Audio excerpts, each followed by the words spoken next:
Hello, guys and gals, and welcome.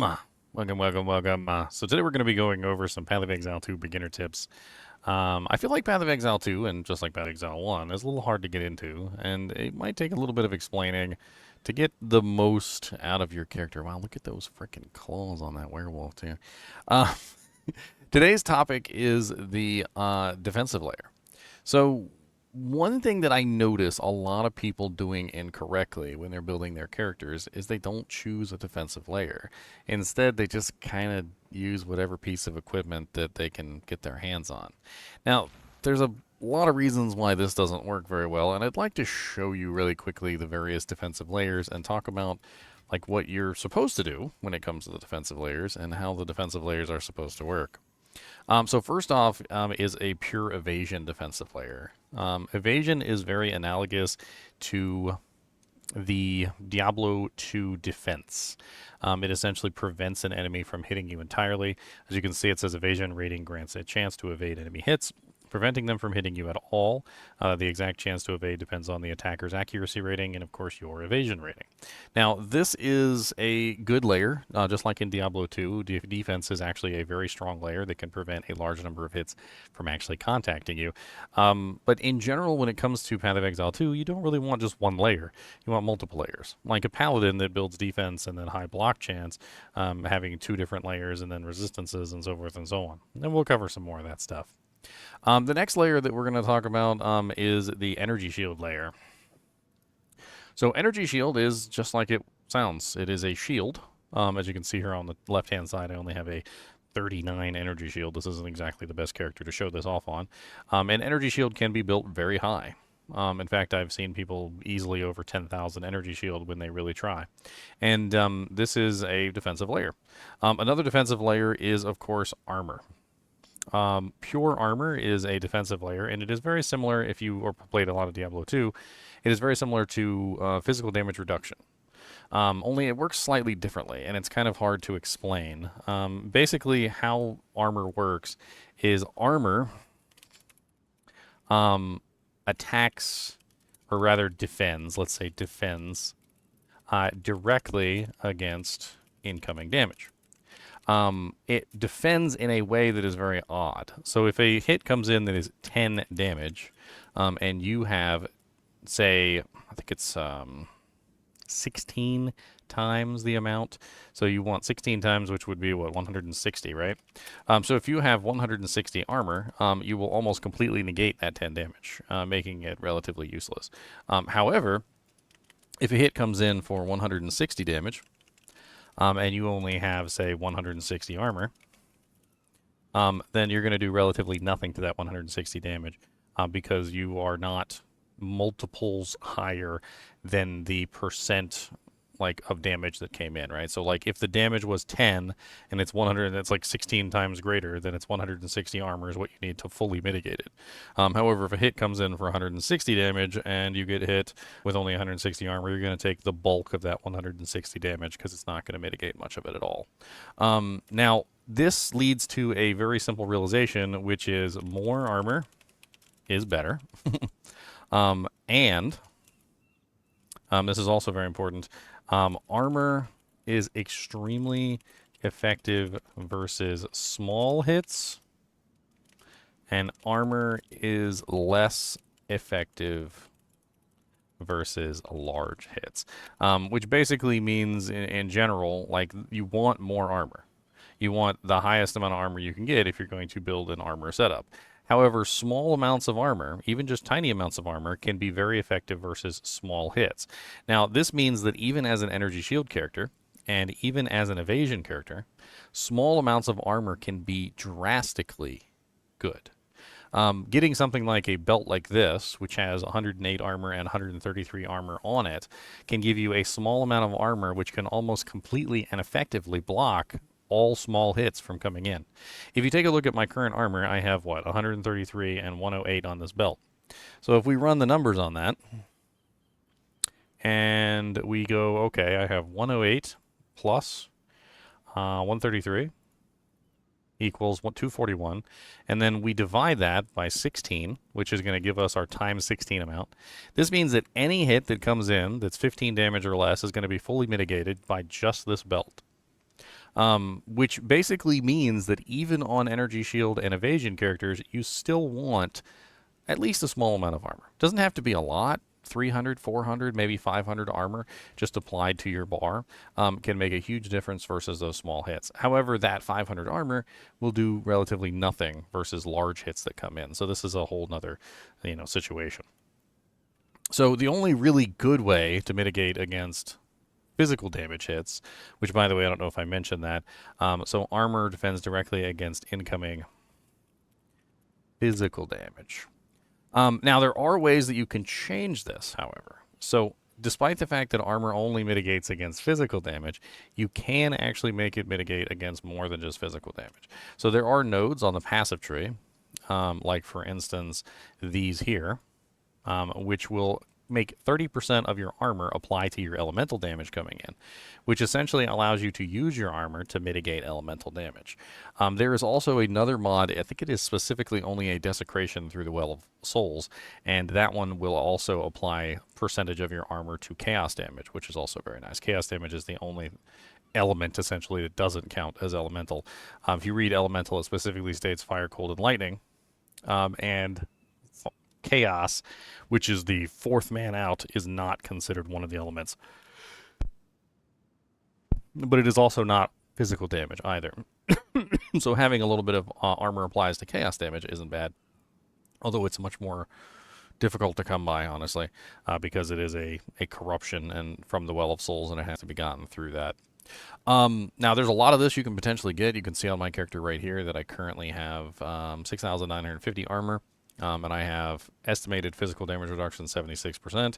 And then my fire damage, as you can see, I have 61% of armor applies against fire damage, and 49% applies against cold, and 1% applies against lightning, and so forth and so on. So I'm basically using my armor to add more to this. Now, besides the basic three forms of evasion rating, energy shield, and armor, there are other forms as well. So there are also intermediary forms, like for instance, there is an armor energy shield variant. There is an evasion energy shield variant. And of course, there is also a armor evasion variant. In general, you're going to have a variant of essentially every single type. Armor evasion is very good because it basically gives you the ability to dodge most of the hits and then also mitigate those hits when they do come in. Now, each one has its own specific benefits. However, what you are going to choose is not always up to you, and this is something that you have to realize. So first off, when you look at your tree, this is the center of the tree right here, and essentially each class starts at a different point in the tree.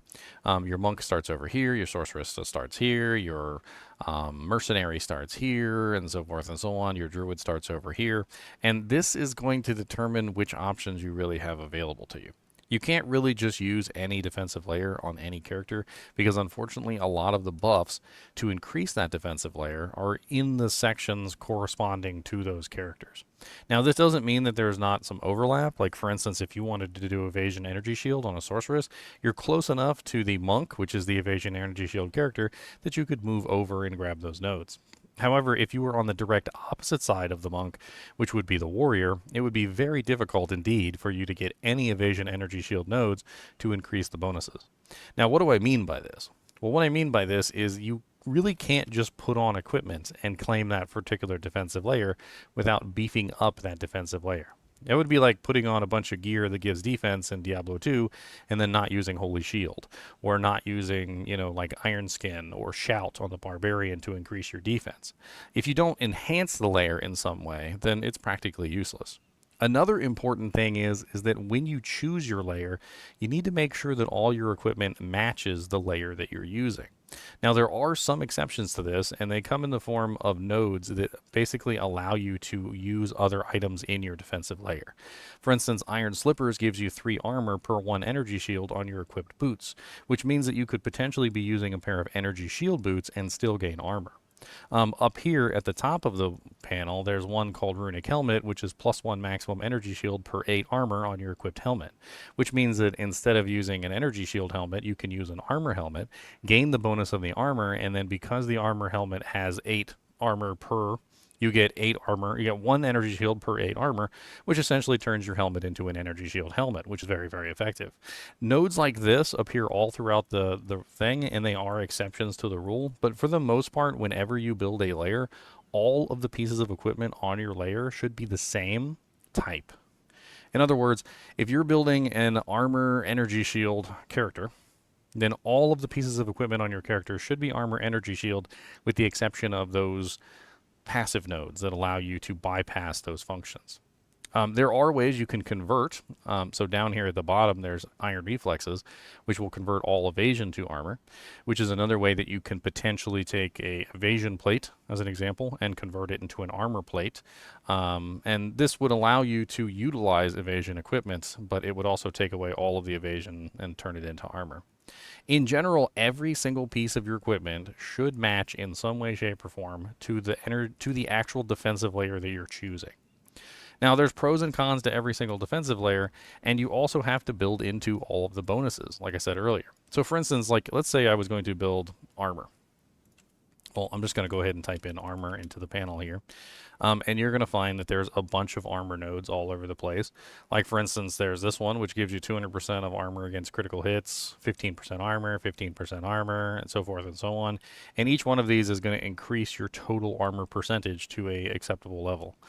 If you don't have a good amount of armor for where you're fighting against, well, it's not going to be very useful to you. In fact, like I said earlier, it's either full bore or nothing in most cases. So you either have to go full into armor in some way, shape, or form, or don't really do it at all. Now, there are obviously the hybrid setups, like, for instance, the armor energy shield setup. And the armor energy shield setup is pretty good. It is not the greatest for melee, but it is good for anybody that is ranged, and it is good for anybody that is spellcaster.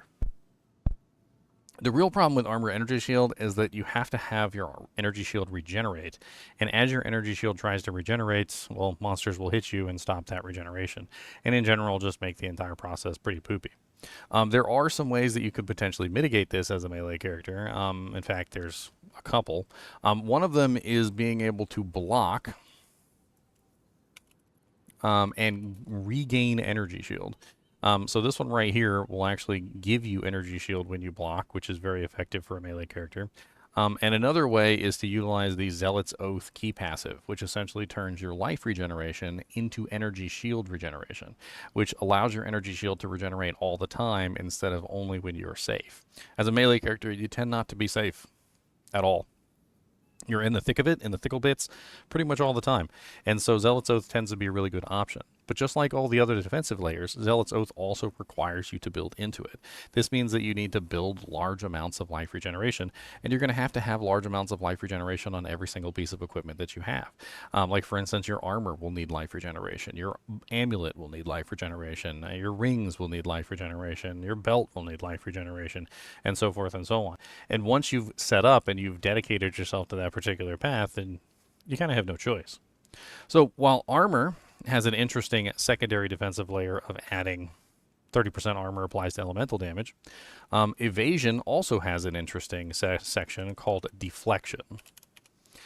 So deflection is basically where you are able to get a huge amount of damage reduction. I believe it's 40% damage reduction for basically deflecting a hit. And of course, the way that Evasion works is you don't want to get hit. However, eventually you will get hit. That's kind of the whole thing about Evasion, is even if you have 99%, evasion rating, and a monster only has a 1% chance to hit you, eventually they will hit you. And when they hit you, it can very well kill you. So what deflection does is it basically gives you a percentage of your evasion rating as a deflection. A deflection, it prevents 40% of the damage from anything that does actually hit you, which essentially allows you to find some sort of mitigation versus those hits that do make it through your defensive layers. That one is actually really strong and very good to build if you are an evasion character, especially if you are pure evasion. You can also build a myriad of other combinations, like Evasion Energy Shield, which Evasion Energy Shield is actually pretty good because, in general, Energy Shield doesn't like to regenerate if you get hit. So, what does Evasion do? It prevents you from getting hit, which makes it very likely that your Energy Shield will regenerate because you are not getting smacked on a regular basis. Every time you get hit, it stops your Energy Shield from regenerating, and so this tends to work very well toward those means. And then, of course, there's Pure Energy Shield, which, if you want to build Pure Energy Shield, it is a whole thing. And on top of these defensive layers, to put them into a list here, we have, of course, Armor. We have Armor Evasion. We have Evasion. We have Evasion Energy Shield. Of course, we have Energy Shield. Energy Shield by itself. And then, of course, we also have Energy Shield slash... I should put slashes in between. That would probably be good. Armor, which is all interesting combinations. The thing is that it doesn't really matter which one of these you choose so much as, number one, make sure that that section of buffs that you're going to need to take for your defensive layer is available to you. As I said earlier, don't take Evasion Energy Shield if you're starting on the warrior side of the tree. Like, don't take Armor as your main defensive layer if you're starting on the monk side of the tree, and so forth and so on. They're just in direct opposition to each other, and it's very difficult to get access to those nodes to actually give you the bonuses that you need. If you're close, like for instance, if you're in the Armor Evasion section and you'd like to be an Armor character, that is perfectly doable. If you're an Armor Evasion character and you'd like to move over to the Evasion section, that's perfectly doable. 1 over on either side, in fact, 2 over on either side is doable. A little bit of a stretch, but doable. However, you can't take like an Armor Evasion character and turn them into an Energy Shield character because there's just too much distance to travel in between you and those nodes that you're going to need to beef up your Energy Shield. Let's see what else. There are other methods of reduction that will help out as well. So this is just your basic form of choosing what type of armor you want, right? So like in the very beginning of the game, this should be something that you have chosen. You should choose either armor, armor evasion, evasion, evasion energy shield, or energy shield armor. Now, a lot of this also gets chosen for you, and this is kind of hard to explain if you've never played the game, but the defensive layers also sort of are chosen by your offensive choice. And this might seem a little confusing. It's hard to really kind of explain this to everyone who's never played the game or who's only has a barest amount of knowledge. But when you play this game, what you will notice is that, like, say, for instance, I choose to be a sorceress, right? So let me go ahead and pull out a skill gem, and I'm going to pull out a level 18 skill gem. And we're going to take a look at being a sorceress. So we're going to go to the elemental tree, and I'm going to look at the requirements for the Flame Blast spell. Now you notice that at level 78, the Flame Blast spell costs 137 intelligence to use. So if I don't have 137 intelligence, I can't use this spell. Now, if you look at the equipment that I've collected from the stash, you'll notice that each piece of this equipment, the evasion rating gear is dex-based. The energy shield gear is intelligence based. The armor gear is strength based. The energy shield armor gear is strength/intelligence split. The evasion energy shield gear is dex intelligence split, and of course the armor evasion gear is strength and dex split.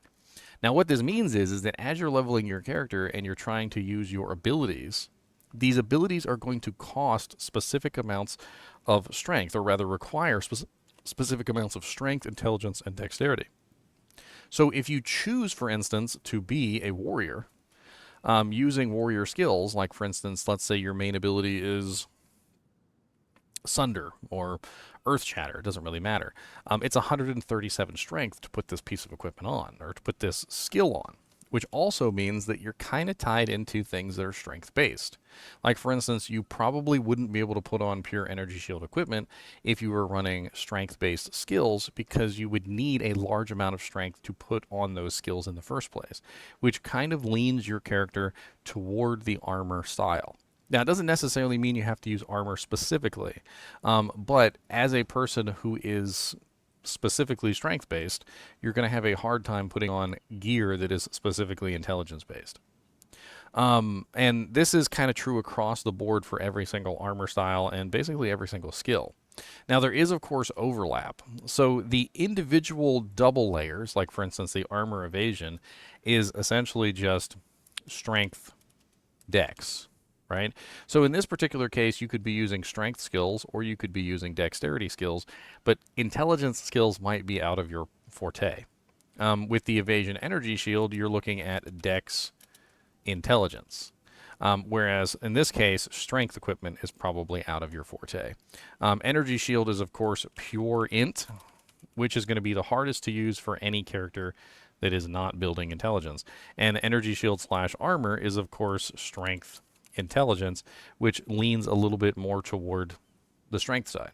So, for instance, to give you like the best example of how this works, if I was a warrior character who had large amounts of strength, I could potentially use energy shield armor equipment, but I would probably not be able to use energy shield equipment. And this is really just due to the fact that I'm going to have very high strength requirement on all of my skills, but I could potentially finagle the intelligence requirement as well, because it's half of what it normally is on the armor slash energy shield equipment. Certain characters are kind of designed this way, in that basically they're pushed into that specific direction. That doesn't necessarily mean you have to go in that direction. Like I said, there's a little bit of wiggle room, but a lot of the times if you start as a warrior, you're starting in the armor tree.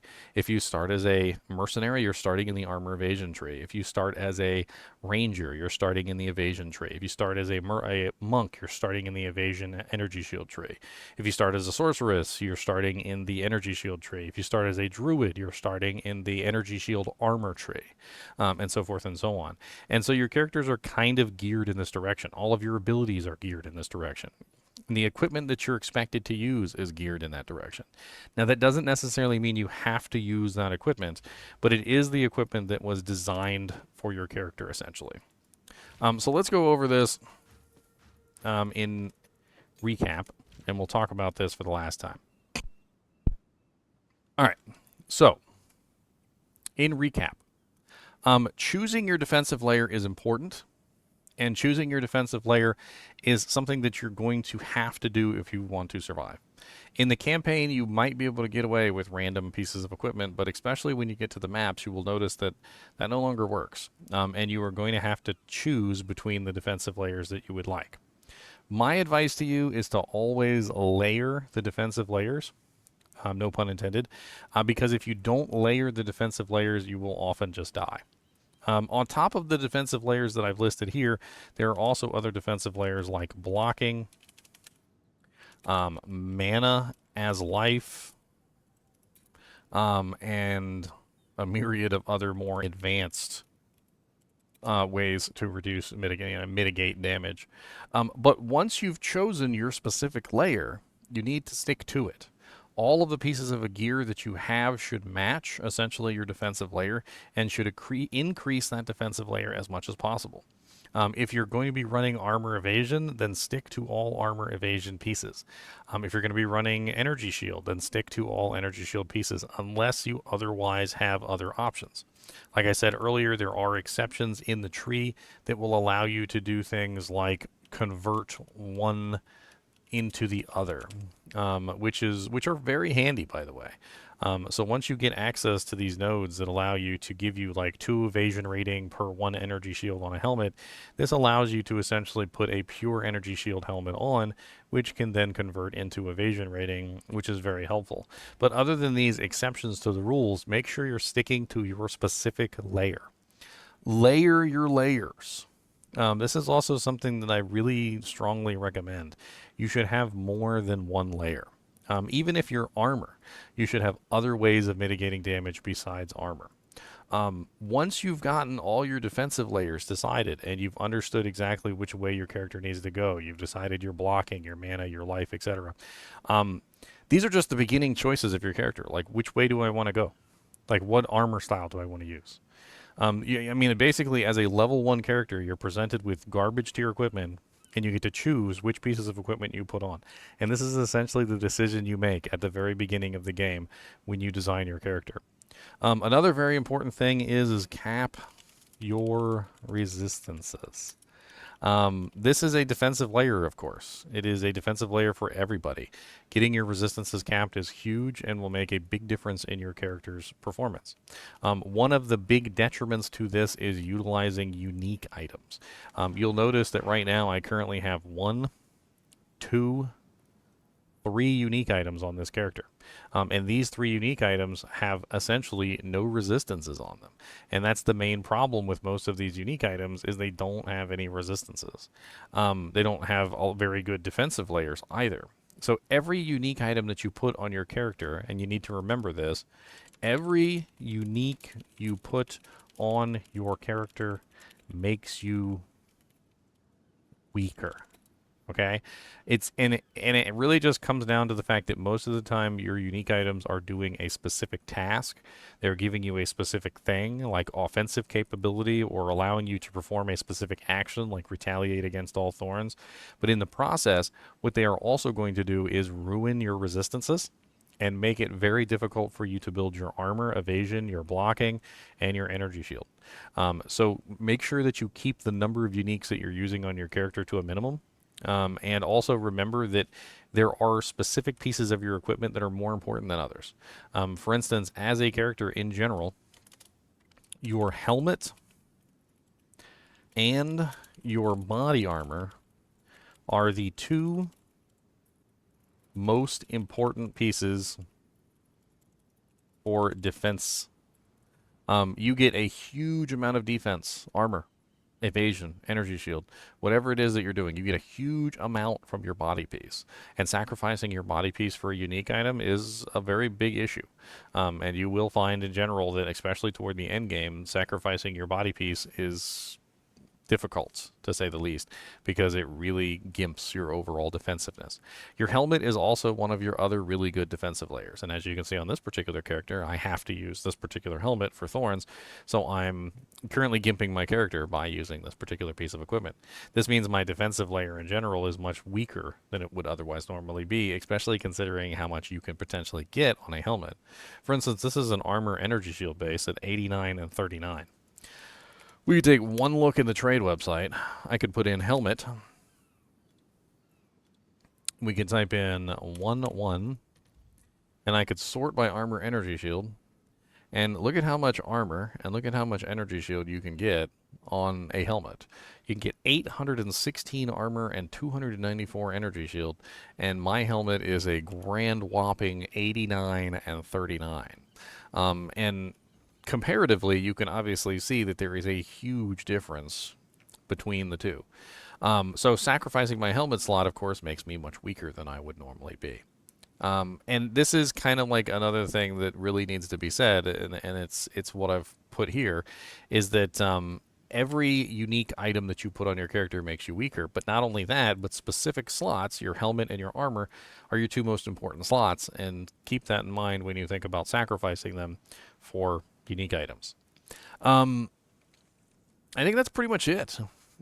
If you have any questions about your defensive layers and what you're choosing your defensive layer for, it's not really that big of a deal. I don't think any defensive layer is really that much better than any other at this particular point in time, although Energy Shield seems to always be the favorite.